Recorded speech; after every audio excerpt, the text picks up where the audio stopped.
Recording in progress. بسم الله الرحمن الرحيم والحمد لله رب العالمين وصلى الله وسلم على سيدنا محمد النبي الأمي وعلى آله وأصحابه الطيبين الطاهرين اللهم علمنا ما ينفعنا وانفعنا بما علمتنا وزدنا علما نافعا يا كريم آمين آمين. Inch'Allah ta'ala, nous commençons le cours dans le chapitre sur le martyr, Bab al-Shahid, du Matan ou du Mukhtasar de l'imam al-Quduri, rahimahullah. Le cheikh, rahimahullah, a dit: le martyr est celui qui est tué par les associateurs, ou celui qui est trouvé mort sur le champ de bataille avec une trace de blessure. C'est-à-dire que ici, donc, lorsqu'il y a le combat des musulmans contre les associateurs, par exemple, et que l'on a trouvé ensuite la personne qui a été tuée sur le champ de bataille. Et il précise ici, on le trouve mort sur le champ de bataille ou avec une trace de blessure. C'est-à-dire que c'est indispensable ici, quand on parle d'une blessure, c'est indispensable que ce soit une blessure qui indique qu'il a été tué dans le champ de bataille. Qu'est-ce que ça veut dire? Par exemple, si la personne seulement on la retrouve avec un saignement de nez, si la personne elle a seulement un saignement de nez, ça c'est quelque chose qui arrive, même en dehors du combat. Alors que si il a eu une blessure et il est mort et que le sang sort de ses oreilles par exemple, alors ça indique que ça indique qu'il a été tué dans la bataille. Il dit ensuite: ou celui qui est tué injustement par des musulmans et dont le mort ne nécessite pas le prix du sang, ad-diya. Donc encore parmi les conditions, il faut que celui-ci qui a été tué là, ce musulman-là qui a été tué, il a été tué injustement. Pourquoi? Parce que il y a dans la religion certains cas où le musulman il peut être tué suite à la loi du talion. Lorsqu'il y avait les califes de bonne guidée, par exemple, alors il y a le qisas, les arrêts. Et si, comme par exemple, comme c'est connu dans les textes, que celui qui a tué injustement volontairement, alors il est tué. Celui-là qui a tué et qui est maintenant tué, il n'est pas tué injustement. Donc il n'aura pas ici le rang de martyr. Et lorsqu'il dit et qu'il n'y a pas la mort de celui-là ne nécessite pas le prix du sang, il n'y a pas l'obligation par sa mort, la diya, le prix du sang. Ça veut dire quoi? Ça veut dire également que celui-là, ce musulman-là, il a été tué délibérément. Il y a plusieurs sortes de meurtres. Il y a plusieurs sortes de meurtres. Il y a l'homicide, le meurtre ou l'homicide. Il y a le meurtre volontaire, l'homicide volontaire, l'homicide presque volontaire, l'homicide par erreur. Il y a plusieurs catégories d'homicide. Donc, ce qui est voulu ici, c'est l'homicide volontaire. L'homicide volontaire.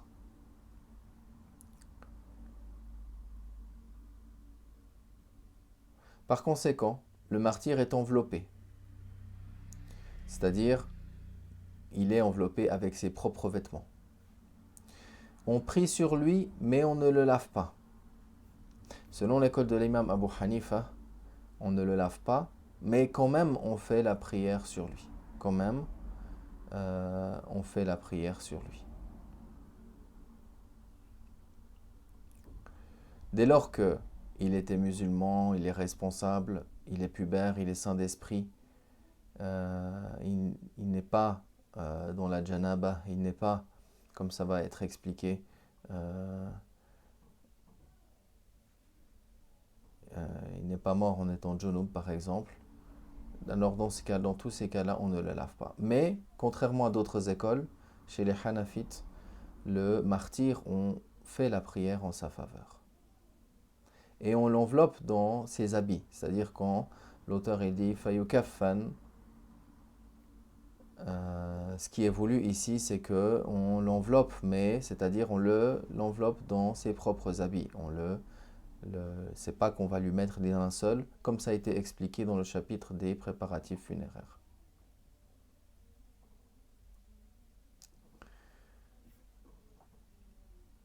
Ensuite, il dit celui qui est en état de janaba et qu'il tombe en martyr, alors il est lavé selon l'imam Abu Hanifa, tout comme l'enfant, et ses deux élèves disent, quant à eux, qu'ils ne sont pas lavés non plus. Donc si la personne était junub et qu'il a été tué dans le combat, comme on l'a expliqué précédemment, et alors qu'il était junub, alors selon l'avis de l'imam Abu Hanifa, alors lui, on lui fait le lavage, on le lave, dans l'école de l'imam Abu Hanifa. Tout comme le garçon, tout comme l'enfant, on le lave. Et les deux élèves, eux, ils ont dit qu'ils ne sont pas lavés non plus. Ils ne sont pas lavés. Comme l'ont dit d'autres savants en dehors des Hanafites.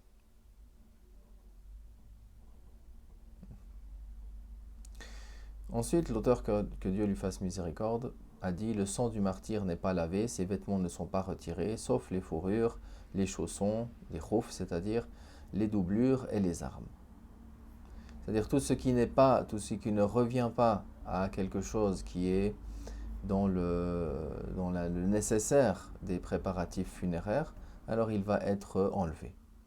On va être enlevé. On ne va pas donc le laver, même s'il a une blessure et il avait du sang, on ne va pas laver ce sang-là. On ne va pas non plus enlever ses habits, c'est-à-dire on l'enterre dans ses habits. On utilise ses habits comme un linceul. Et on va lui enlever, comme on a mentionné, les fourrures qu'il avait sur lui, les khoufs qu'il avait sur lui, les doublures et son arme, ou ses armes. Quant à celui qui n'est pas mort sur le champ, mais plus tard est lavé. Celui qui n'est pas mort sur le champ de bataille, mais plus tard, il est lavé.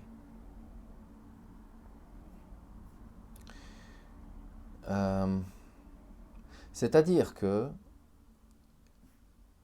par exemple, il a été blessé sur le champ de bataille, mais par la suite, il a été emmené, il a été transporté vers un médecin, etc.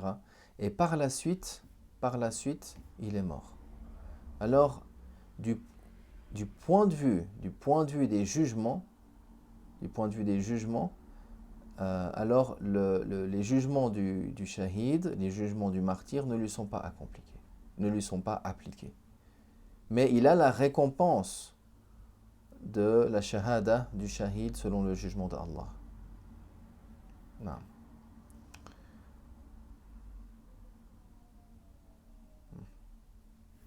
Donc, pour revenir à la parole, celui qui n'est pas mort sur le champ, mais plus tard, alors il est lavé. Ceci est le cas de celui qui, alors qu'il est blessé et avant de mourir, mange ou boit, ou qu'il est soigné, ou que passe le temps d'une prière, alors qu'il est conscient, ou il est déplacé vivant du champ de bataille vers un autre lieu. Dans tous ces cas-là, il a été blessé dans le combat, mais il n'est décédé que plus tard. C'est-à-dire que il y a eu quelque chose qui a eu lieu entre sa blessure et entre son décès. Qu'il ait mangé, qu'il ait bu, ou qu'il ait été soigné, ou comme on a dit, il se passe le temps d'une prière alors qu'il est conscient. Ou qu'il est déplacé vivant du champ de bataille vers un autre lieu. Tout cela, alors on ne va pas, du point de vue des jugements, lui appliquer les jugements du martyr, mais plutôt on va revenir à ce que l'on a vu usuellement dans le chapitre des préparatifs funéraires. Et ceux parmi les rebelles ou les bandits de grand chemin qui sont tués ne sont pas lavés.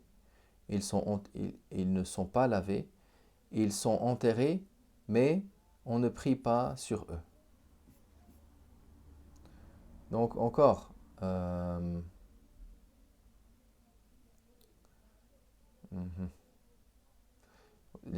ceux qui, à l'époque, il y avait ceux qui, les bandits de grand chemin, c'est-à-dire ceux qui coupaient les chemins pour stopper les diligences, stopper les caravanes et qui après tuaient les gens, leur prenaient leur butin, etc.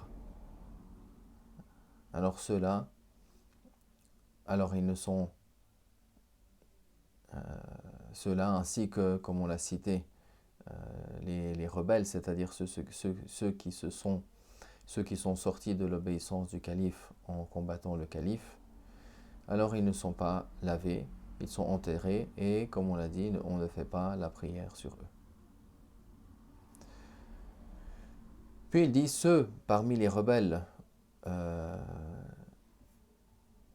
non, il y a encore une phrase après, qui n'est pas toujours présente dans toutes les éditions, tous les moutoun de l'Quduri, toutes les éditions.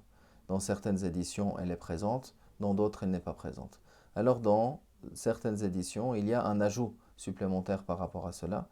Et l'auteur dit, et celui qui s'est suicidé, alors il est lavé, il est considéré musulman, il est lavé et on prie en sa faveur. Par cela, on finit le chapitre du martyr. Chapitre de la prière dans la Kaaba et autour d'elle. Alors le jugement de la prière à l'intérieur de la Kaaba est valable. Qu'il s'agisse d'une prière obligatoire ou surérogatoire. Qu'elle soit effectuée en groupe ou qu'elle soit effectuée toute seule. La prière dans la Kaaba est valable. Que ce soit une prière fard, que ce soit une prière wajib ou recommandée. Et qu'elle soit, comme on l'a dit, accomplie en assemblée ou qu'elle soit accomplie seule. Il dit ensuite, par conséquent, si l'imam prie à l'intérieur, en groupe, et qu'un des suiveurs place son dos face au dos de l'imam, cela est valable. Mais celui qui place son dos face au visage de l'imam, sa prière n'est pas valable. Donc ici, il y a plusieurs cas de figure ou représentations de la situation que l'on va expliquer. Alors, il a dit tout d'abord, dans le cas de figure, bien sûr, où cette prière-là, elle est accomplie en groupe, dans la Kaaba. L'imam dirige la prière avec une assemblée. Alors, certains lui font face, comme on l'a dit. Certains lui font face. S'ils lui font face, parce qu'il y a certaines situations que l'on explique, certaines sont valables, certaines sont déconseillées, elles sont détestables, et certaines ne sont pas valables. Alors tout d'abord, il a dit, si certains des suiveurs, certains des ma'moumines, ils ont placé son dos face au dos de l'imam, cela est valable. Comme si par exemple, l'imam, il prie en direction d'un des murs de la Kaaba, et l'autre, il se retrouve dans l'autre sens et il montre son dos. Il montre son dos à l'imam. Alors il est derrière lui. Ça c'est valable. Mais celui qui place son dos face au visage de l'imam, sa prière n'est pas valable. Ça c'est le cas de figure où la prière n'est pas valable. Pourquoi? Parce que l'imam, il est devant, l'imam, il est positionné ainsi, et dans le premier cas de figure, le ma'moum, il lui tourne le dos, mais il est derrière lui. Tandis que s'il se met devant l'imam de cette manière-là, en lui faisant face, alors il aura devancé son imam. Dans l'emplacement. Et on l'a vu que si l'imam est devancé par son emplacement dans la prière n'est pas valable. Ça, c'est le cas de figure où la prière n'est pas valable. La prière n'est pas valable. Donc, on reprend le texte de l'imam al-Quduri.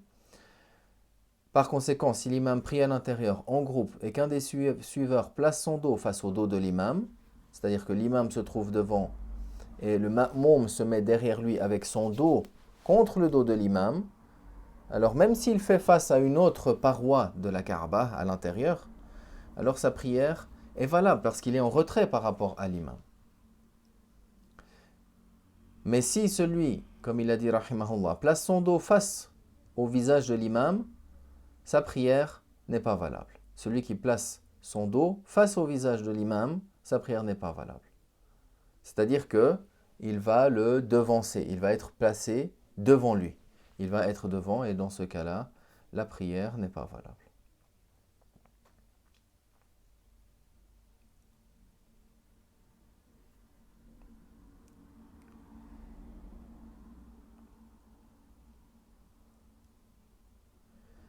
Et également,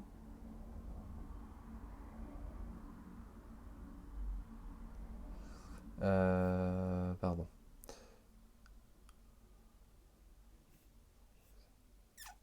Mhm.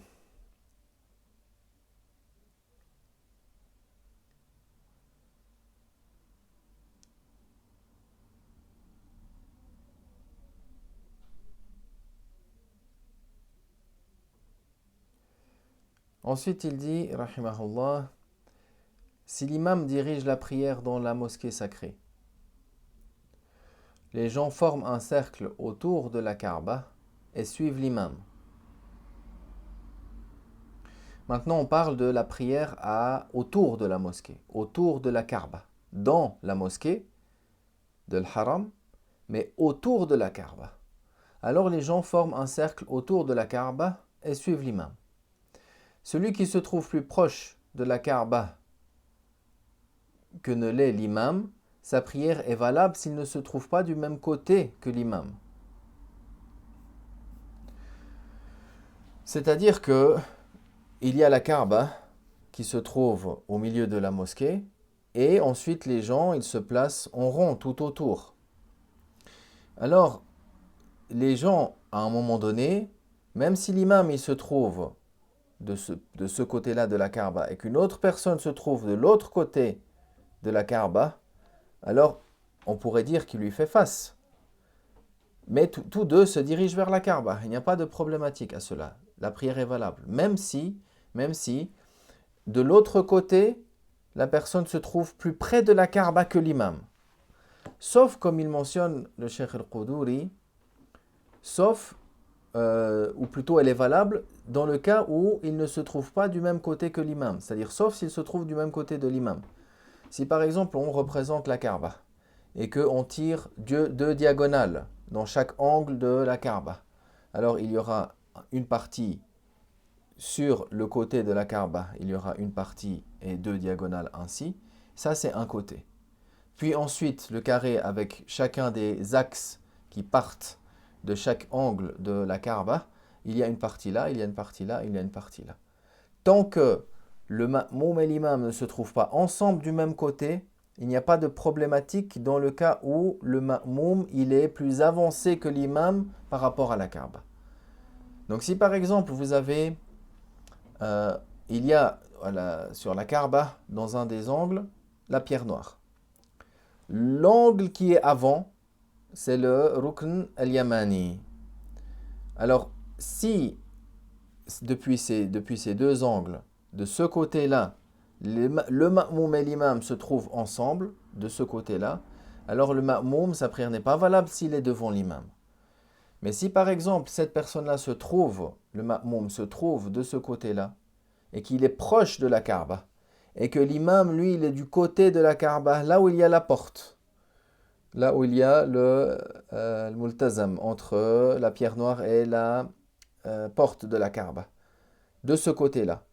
Alors, l'imam, il est, par exemple, admettons, l'imam, il est au niveau du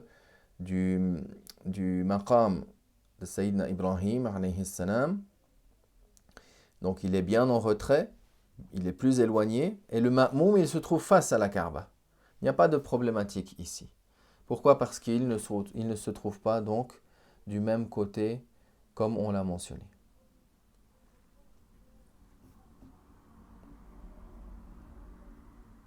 Donc ça, c'est le cas de figure lorsqu'on prie à l'extérieur de la Kaaba. Donc on a parlé de la prière à l'intérieur de la Kaaba, on a parlé de la prière à l'extérieur de la Kaaba, puis maintenant, pour finir, il dit, le Cheikh rahimahullah, est celui qui prie sur le dos de la Kaaba, sur le toit de la Kaaba, qui prie sur la Kaaba, sa prière est valable. Mais elle est déconseillée. Elle est détestable. Elle est détestable. Également, dans certaines éditions de l'Quduri, il est mentionné et elle est détestable. Et d'autres, dans d'autres, elle n'est pas mentionnée, et c'est les commentateurs de l'Quduri qui le disent. Que il comporte le caractère de la karaha. Pourquoi? En raison du manque du délaissement de la glorification à l'égard de la Kaaba. Mais s'il le fait, sa prière est valable. Wallahu subhanahu wa ta'ala a'lam. Walhamdulillah wa sallallahu wa sallam ala sayyidina Muhammad. ربنا تقبل منا وعافنا واعف عنا واقبلنا واحفظنا بأسرار الفاتحة. بسم الله.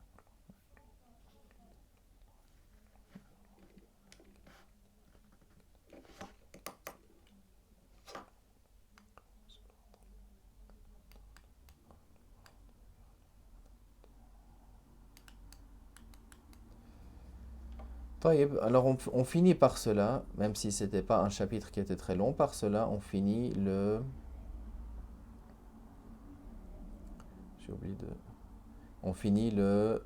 chapitre de la prière et de la purification, et par la suite on entamera incha'Allah ta'ala le chapitre suivant qui est le chapitre de la zakat, incha'Allah ta'ala. Walhamdulillah wa sallallahu wa sallam ala rasulillah. Recording stopped. Allah. Est-ce qu'il y a des questions sur ce que l'on a vu dans ce cours?